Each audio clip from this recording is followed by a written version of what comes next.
देखो दोस्तों, कहा जाता है कि आप बड़े बुजुर्गों की बातों को नहीं मानते हैं, उनके बातों को मजाक बना लेते हैं। और अगर आपसे बड़े बुजुर्ग कोई बात कहे तो आप कहते हैं कि इनको क्या पता, और अपने नॉलेज के हिसाब से, अपने ज्ञान के हिसाब से आप उस काम को करने लगते हैं। लेकिन ऐसे नहीं करना चाहिए, क्योंकि अगर आप ऐसे करते हैं तो यह उनकी अवहेलना तो होती ही है, लेकिन वे कहीं ना कहीं कुछ अनुभव के आधार पर, कुछ अपने पिछले ज्ञान के आधार पर ही आपको कुछ कहे थे करने के लिए। आपको उनकी बातों को का अवहेलना नहीं करना चाहिए, और वो जो कहें वैसे करना चाहिए, क्योंकि बड़े बुजुर्गों की बातें, बड़े बुजुर्ग आपसे कम ज्ञानी हो सकते हैं, लेकिन अनुभव अधिक है उनके पास, और आप उनका सम्मान करें। इसी बात को लेकर के एक कहानी है, आप इस कहानी को जरूर सुने, क्योंकि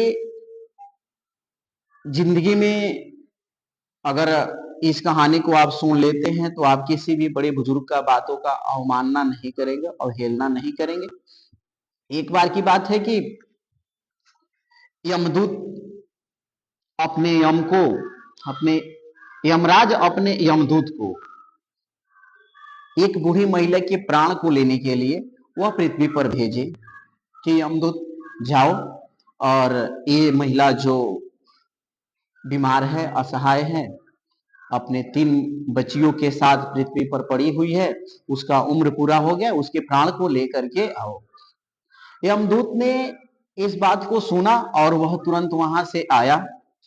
आया तो देखा कि उसकी 3 बच्चियां हैं, 3 लड़कियां हैं, तीनों बहुत ही निर्मम हृदय से रो रही हैं और बहुत व्यथित मन से दुखित हैं कि अब मेरी मां मर जाएगी और हम लोग का सहारा कोई नहीं होगा, हम लोग असहाय हो जाएंगे।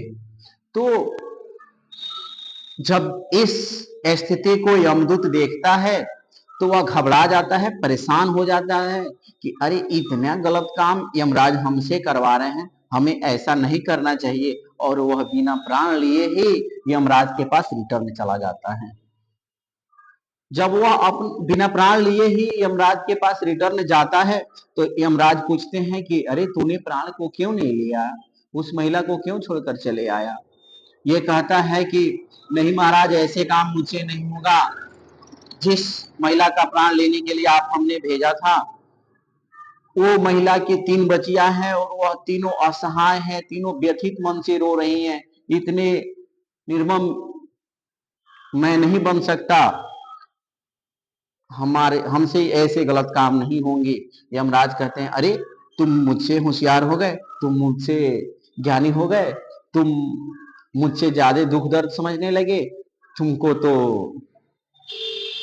अब यमदूत के पद पर रहना ही अच्छा नहीं है। तुम हमारे बात के अवहेलना किए हो, तुम हमारे बात के अवमानना किए हो, तुम जाओ और मैं तुमको श्राप देता हूं कि जितना तुम गलती किए हो, यह 3 ऐसी ऐसी अपनी गलती किए कार्यों पर तुम पछता करके और तब 3 ऐसे काम करना इंसान के रूप में, और तब पृथ्वी पर यम यम में आना। अब यमराज उसको श्राप दे देते हैं। वह यमदूत जाता है, उसको पृथ्वी पर यमराज भेज देते हैं। जब वह जाता है तो उसको भी गरीब स्थिति में रोड के किनारे ले आकर के गिरा देते हैं। अब यमदूत जो होता है वह रोड पर पड़ा रहता है, पड़े पड़े रहता है, तो देखता है कि एक जूता चप्पल सीने वाला व्यक्ति उसी रास्ते से गुजर रहा है।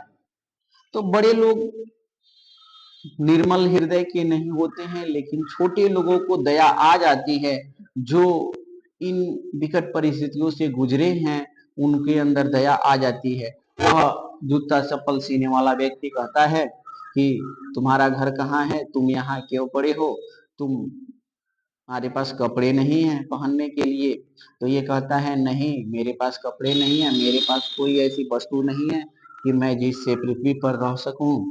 तो जूता सब चप्पल सीने वाला कहता है कि ठीक है, तुम चलो मेरे साथ, मेरे घर रहना, हम तुमको जूते चप्पल खरीद देंगे, कपड़े खरीद देंगे, और तुम मेरे घर आना।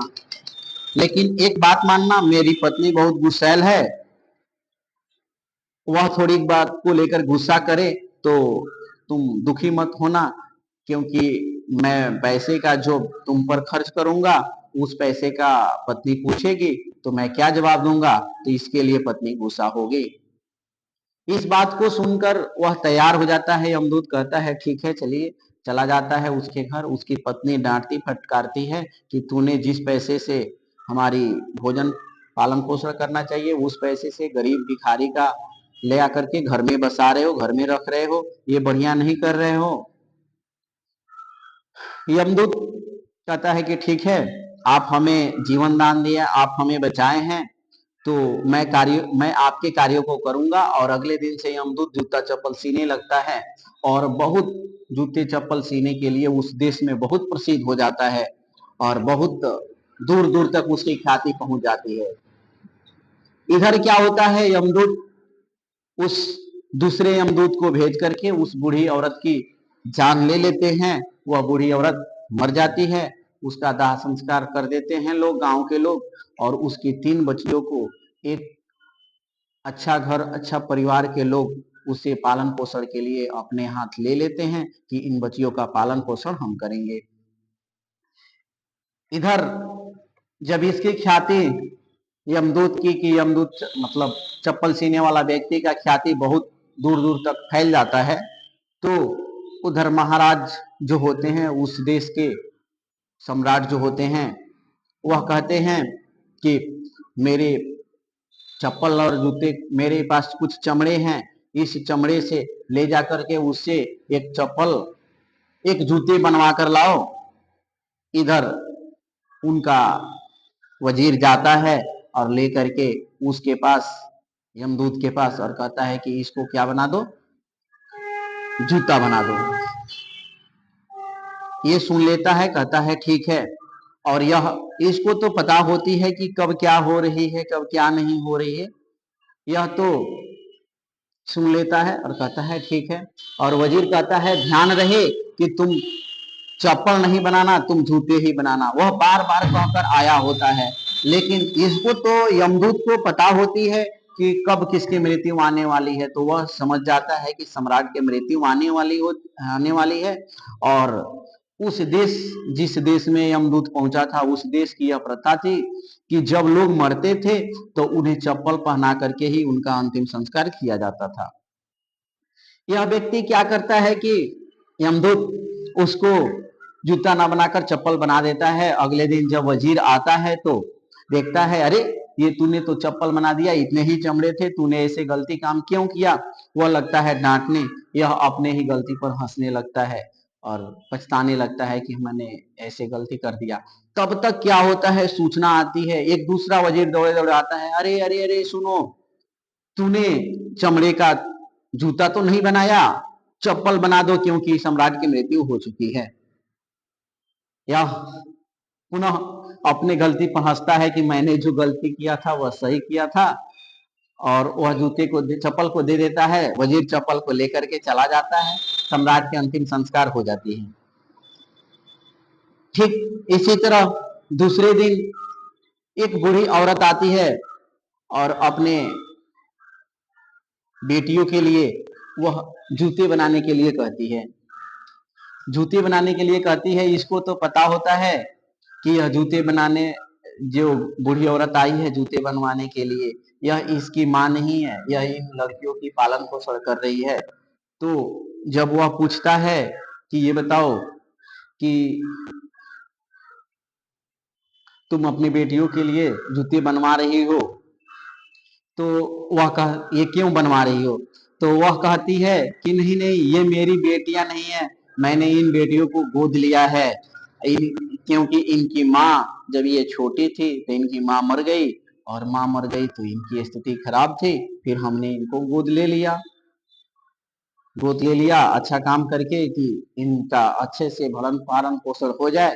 और बेटियां आज सही हैं और सभी पढ़ लिख रही हैं।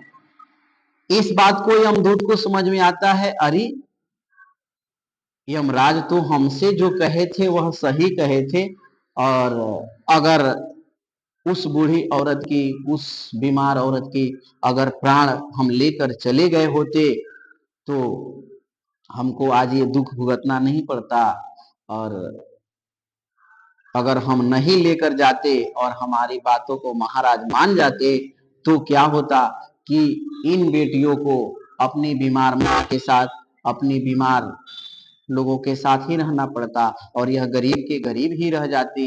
लेकिन इनकी माँ बीमार थी, वह इनका भलन पालन पोषण सही से नहीं कर पाती, इसलिए यमराज ने हमें उसकी जान को लेने के लिए, उसके प्राण को लेने के लिए भेजा था और हमने गलती कर दिया।